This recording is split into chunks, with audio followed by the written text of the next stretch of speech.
Alors, moi, clairement, à chaque fois que je dois suivre une vidéo, que je dois voir des chiffres, mon œil, il va sur une chose.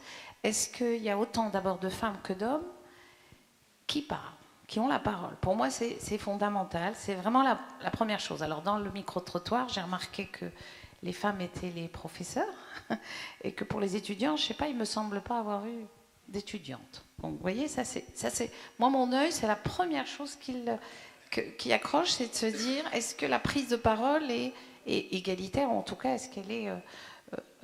donc ça, c'était la première chose que j'ai remarquée sur le micro-trottoir. Et après, bon, les aspirations... bon, elles sont ce qu'elles sont. En tout cas, je ne réponds pas sur ça. Par contre, sur l'étude Ipsos, clairement, j'étais en train de chercher dans les dans les attentes, qu'est-ce qui ferait qu'il y ait... On pointe les inégalités hommes-femmes, on pointe les inégalités de revenus, on pointe... Bon, je pense que c'est quand même un degré peut-être trop affiné et que c'était peut-être assez général et qu'on n'allait pas arriver à ce degré de... Donc j'imagine que quand on disait les injustices, peut-être, ou sur d'autres aspects, il y a cette dimension-là inégalitaire. Parce qu'aujourd'hui, quand on parle de nouveaux modèles de développement, moi, en tout cas, il y a une seule chose, un seul message, une seule chose que je pointe du doigt, c'est qu'en 20 ans, la contribution économique des femmes au Maroc n'arrête pas de dégringoler. Vous parlez du taux d'activité des femmes. Oui. Donc, pour moi, c'est leur contribution. Donc, vous voyez, donc, est-ce que j'ai essayé de chercher donc, dans l'étude, clairement, c'est vrai que c'est peut-être global. Et il y a une autre dimension, c'est l'éducation. Parce qu'aujourd'hui, quand on a, en général, 98% des petites filles qui arrivent au primaire, notamment dans le rural, au lycée, elles sont 11%. Enfin, ou 12. Donc, voilà, moi, c'est ça que je regarde. C'est je dis, en fin de compte, quand on parle de développement ou autre, où est-ce qu'elles sont? Et même dans votre titre, moi, j'aurais rajouté sciemment les Marocains et les Marocaines, pour que réellement elles soient visibles. Voilà. D'accord. En tout cas, dans marocain, on sous-entend, bien entendu. Je sais, mais vous voyez, j'accentue le trait parce que c'est une vraie question. Et c'est une question d'argent, c'est une question de croissance. C'est-à-dire que le coût de la non-féminisation, du non-genre au Maroc, coûte l'argent tous les jours au Maroc, tout simplement. Il faut être concret. On dire aussi sur la dimension investissement, c'est dire que la création d'entreprises, en tout cas, c'est je dirais, le catalyseur dans un pays, c'est la richesse. Et bien sûr, moi, du point de vue de notre association des femmes entrepreneurs, il y a un constat qui est 10% seulement des femmes, enfin dans la masse d'entrepreneurs, 10% seulement sont des femmes. Donc il est clairement que si on veut, dans un pays où il y a 50% de la population, même un peu plus, 51% de la population sont des femmes, si nous avons seulement 10% de femmes entrepreneurs, clairement la dynamique n'est pas là. Donc nous, notre rôle, c'est, on se dit, si on doit se dire, on attend, par exemple, imaginons même on attend l'égalité homme-femme salariale, entrepreneuriale et autres, il faudrait qu'en moyenne on attende 140 ans. Donc c'est pas une bonne idée, vous voyez, de se dire on attend. Donc l'idée pour nous, c'est de dire, pour ne pas attendre, pour être proactive, pour y aller, chacune à son niveau, puisque on est une association, il y en a aussi d'autres aujourd'hui, c'est de dire qu'est-ce qu'on peut faire pour que cette dynamique entrepreneuriale soit aussi l'affaire des femmes. Et ne soit pas non plus uniquement l'affaire des femmes de Casaraba. C'est l'axe majoritaire des femmes entrepreneurs. C'est comment faire que cette dynamique entrepreneuriale soit aussi l'affaire d'une dame à Zilal, d'une autre à... Vous voyez. Donc nous, aujourd'hui, clairement, c'est vrai qu'on est plutôt dans les villes et c'est plutôt le profil des femmes entrepreneurs sont des femmes qui ont fait des études et autres. On n'est pas sur l'autre dimension qui est l'informel. Mais déjà, si on agit sur ces modèles-là féminins, qui sont de faire que les femmes entrepreneurs soient visibles, soient audibles et soient impactantes économiquement, c'est déjà réellement, c'est pragmatique et c'est déjà un premier résultat. C'est de dire comment faire que ces femmes qui sont déjà entrepreneurs soient visibles pour les autres, sur ces petites jeunes filles qui sont en devenir. Et leur montrer que c'est possible. Et je peux vous assurer que j'ai eu énormément de cas où j'ai rencontré plein de petites jeunes filles dans plein de petites villes où j'ai été, Ou le fait juste de leur dire, mais tu peux y arriver, mais voilà, leur montrer le chemin, en tout cas leur donner envie d'abord, leur montrer le chemin et ensuite les accompagner, fera que ce chiffre de 10% va pouvoir augmenter. Et aujourd'hui, il faut absolument qu'on y aille. On fait tout pour que l'entrepreneuriat, en tout cas féminin, hein, mais l'entrepreneuriat de manière générale, hein, doit faire un bond, mais l'entrepreneuriat féminin doit absolument bouger, parce que c'est quelque chose de fondamental pour le pays, en tout cas pour le développement. Quand vous dites bouger l'entrepreneuriat féminin, oui. C'est sur la base de quel levier? Alors, nous l'entrepreneuriat féminin, il doit bouger sur plusieurs... Bon, clairement, il doit bouger sur plusieurs... Le levier premier, c'est déjà au niveau éducatif. Clairement, c'est déjà au niveau d'école. Vous voyez, le premier. Mais nous, en tant qu'association, non, on n'attend pas. Non, on n'attend pas. Ben, nous, ce qu'on fait, c'est qu'en fait, on crée des incubateurs. Ouais. Donc déjà, ça permet de drainer des jeunes filles, de pouvoir pendant 18 mois, en tout cas, de pouvoir les coacher. Donc ça, c'est quelque chose de... Et pas uniquement sur Casablanca, puisqu'il y aura bientôt 8 villes sur le Maroc. Donc déjà, ça permet de se dire... Moi, je dis le fait d'accompagner une centaine de jeunes filles, c'est peut-être rien sur une population de 17 millions et demi, pas globalement, de femmes. Mais vous voyez ce que je veux dire? C'est déjà la première goutte, la deuxième goutte. Nous, l'idée, c'est qu'on accompagne des jeunes filles pour entreprendre, pour y aller. Donc c'est le rôle premier d'une association comme la FEM. Et d'autres associations aussi, j'imagine. En fait, quand on parle de dynamique économique et d'entrepreneuriat, il faut savoir une chose, c'est quand on voit le profil aujourd'hui des femmes entrepreneurs, on n'est pas du tout dans l'eau du panier en termes ni de chiffre d'affaires, ni de création d'emplois.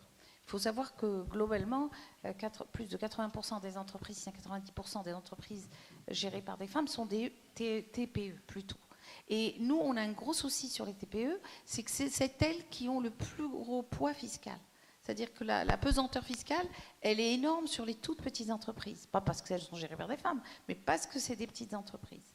Et souvent aussi, quand elles doivent passer, je dirais, à l'étape au-dessus, il y a énormément de freins qui sont là, hein, qui sont des fois intrinsèques aux femmes pour certaines, qui n'osent pas, mais il y a aussi bancaire, hein, donc le financement, parce que moi-même, on m'avait posé la question en me disant, mais est-ce que votre mari va signer pour vous donner... Vous voyez ce que je veux dire? Donc, il est clair qu'aujourd'hui, notre entrepreneuriat, non seulement la part est faible, mais en plus... Il est drôlement, en termes de fiscalité, pourquoi beaucoup de femmes ne passent pas de l'informel au formel? D'abord pour certaines parce qu'elles ne savent pas lire, mais c'est aussi parce que le poids fiscal est important. Elles me disent, ah ben ouais, non, s'il faut commencer à payer des impôts, des taxes et tout, alors qu'on ne sait même pas si demain on va continuer à faire notre chiffre, on ne veut pas.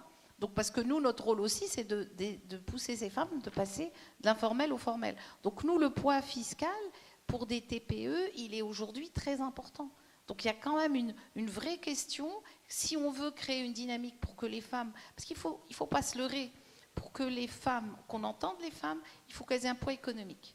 Moi je l'ai vu, j'ai vu une petite jeune fille, à partir du moment où elle rentrait le salaire, ou en tout cas elle rentrait de l'argent à la maison, elle avait la voix dans la maison. Il n'y a pas de... Et que ce soit partout, dans les petites villes, là où on veut. Donc aujourd'hui, nous, c'est de se dire...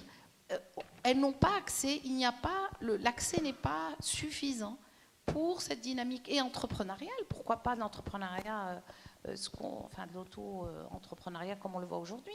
Mais en même temps, on voit petit. Et comme me disait monsieur, c'est qu'au niveau de l'université, elles sont 50%. Où est-ce qu'elles vont après? Parce qu'en fait, on se rend compte qu'ensuite, elles sont à leur compte, elles font des petites choses et elles ne sont pas assez poussées, même dans le système universitaire, pour pouvoir entreprendre de manière efficace. Parce qu'aujourd'hui, la vraie question pour ce nouveau contrat social, c'est qu'un contrat social ne peut pas se faire qu'avec des hommes. Il se fait avec 50% de la population féminine. Et aujourd'hui, il faut vraiment la pousser si on veut... c'est des chiffres. Et mais des femmes et des hommes qui ont compris l'enjeu du contrat social. Oui, complètement. Ben oui. Parce qu'il faut pas oublier non plus, c'est que les femmes, elles sont non seulement, elles doivent être créatrices même pas de richesse, mais moi je pense d'égalité, parce qu'en fait au-delà, moi j'aime pas trop le mot croissance, parce que quelque part le mot croissance, il n'y a pas toujours redistribution. Mais ce qui est très important dans une femme active, et beaucoup d'études le prouvent, c'est qu'une femme active est une maman aussi. C'est-à-dire que pour ses enfants, elle est un modèle. Et ça, je crois qu'on l'oublie très souvent. Moi, c'est pas du tout pour remettre la femme à son rôle de mère, mais pas du tout. C'est que de dire non seulement elle a un rôle dans l'entreprise, elle a un rôle aussi à la maison. Et une femme qui est active, une femme qui est autonome, c'est une chance extraordinaire pour ses enfants. Donc vous imaginez le double impact que peut avoir cette avancée des femmes dans cette distribution, en tout cas. Mais pour les histoires de low cost, franchement, je n'ai pas de... Je sors un peu de mon spectre à moi. Moi, il y a une seule chose sur laquelle je voudrais qu'on soit toutes et tous interpellés, c'est quand on voit qu'au Maroc, la situation de l'enseignant, c'est le poste le moins convoité par les gens et le moins bien payé. On va parler peut-être de la Corée du Sud, on verra, parce qu'ils sont dans la même situation dans les années 60. Moi, je suis sidérée, parce que je pense qu'il ne peut pas y avoir de contrat social, il ne peut pas y avoir de développement si la première qui ouvre les yeux, qui ouvre le cerveau, qui ouvre toute cette curiosité entrepreneuriale à l'enfant, elle n'a pas envie de faire ce job, elle le fait par défaut en général. Je ne critique pas ceux qui, certains, je sais, dans des petits villages et tout, font un travail extraordinaire, mais c'est peanut. Donc aujourd'hui, il me semble qu'on arrête de parler de tout. Et il y a une chose, en tout cas même nous pour les femmes, sur laquelle il faudrait qu'on parle, qu'on se mette toutes et tous d'accord, c'est sur l'éducation. Je vous dis, quand l'enseignement ou l'enseigne... Moi, le fils d'un monsieur que je connais, quand je lui dis pourquoi tu as fait Mouallim, il me dit mais parce que de toute façon c'était la seule chose que je dirais qui était possible pour lui. Donc sans passion, mais c'est dramatique. Moi je suis désolée, aujourd'hui je dis c'est dramatique. Si aujourd'hui, d'ailleurs je vous ai entendu dans une interview avec Hamid Chami, vous parlez de ça, hein, du salaire du policier et du salaire de l'enseignant. Comment est-ce qu'on peut parler de contrat social, de progrès, si le premier poste, le premier niveau est très mal assuré? Moi, franchement, pour moi, c'est sans être négative, hein, mais c'est vraiment quelque chose de fondamental. Et je suis fille d'enseignant. Donc vous imaginez? Donc aujourd'hui, le Maroc, sans valorisation, sans mise à niveau, parce qu'il est question de mise à niveau de ces enseignants, parce qu'aujourd'hui, il paraît qu'ils leur ont fait passer des tests d'évaluation et que c'est dramatique. Donc comment voulez-vous que ces premières personnes-là qui sont la première porte, la première lumière qui ouvre les cerveaux des enfants, que ce soit dans le privé, dans le public, hein, ça kiff-kiff, comment voulez-vous qu'on puisse parler de contrat social ou d'entrepreneuriat féminin ou d'égalité si c'est pas fait? Enfin, excusez-moi ce coup de gueule, mais bon... Pour rebondir sur ce que disait Yasmine Chami, c'est vrai que cette dimension communautaire est fondamentale, en tout cas nous, chez les femmes aujourd'hui, on a compris que pour réussir... on s'est mis en communauté et en fait c'est des communautés d'entraide solidaires et réelles hein, et efficaces. Hein. Moi je peux vous dire, je parle une communauté qui est celle des femmes DRH. Par exemple, une des femmes DRH nous a dit « J'ai pris un autre job beaucoup plus important parce que je sais que vous êtes avec moi et que si il y a des sujets sur lesquels un peu plus complexes, je suis soutenue. » Donc cette dimension communautaire pour moi, en tout cas en tant que femme, et que ce soit dans l'entrepreneuriat ou dans le salariat, elle est fondamentale et elle permet réellement d'avancer. Et pour revenir aussi à la seconde, rebondir ce que disait Yasmine sur la culture, à l'image de l'entreprise, l'État, une entreprise, moi qui suis dans les RH, qui fonctionne bien, est une entreprise et qui est performante, est une entreprise qui a une excellente culture interne. Et les rapports avec le board qui soient, je dirais, sains et bienveillants. Et c'est vraiment la même chose, c'est vrai. Donc, et je conclurai aussi par en tout cas, nous, en tant que recommandations, hein, elles sont pour le Maroc, mais elles sont aussi pour d'autres pays africains, qui est de dire, le premier, c'est le capital humain. C'est-à-dire que nous, les jeunes femmes, non seulement elles doivent aller jusqu'à l'université, mais il faut que le mindset, hein, pour les accompagner, soit là pour qu'elles puissent entreprendre et aller plus loin.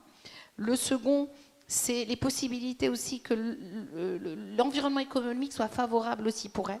Parce qu'il ne faut pas oublier que pour certaines, dans des petits coins, c'est les problèmes de mobilité. Donc il faut l'environnement soit favorable.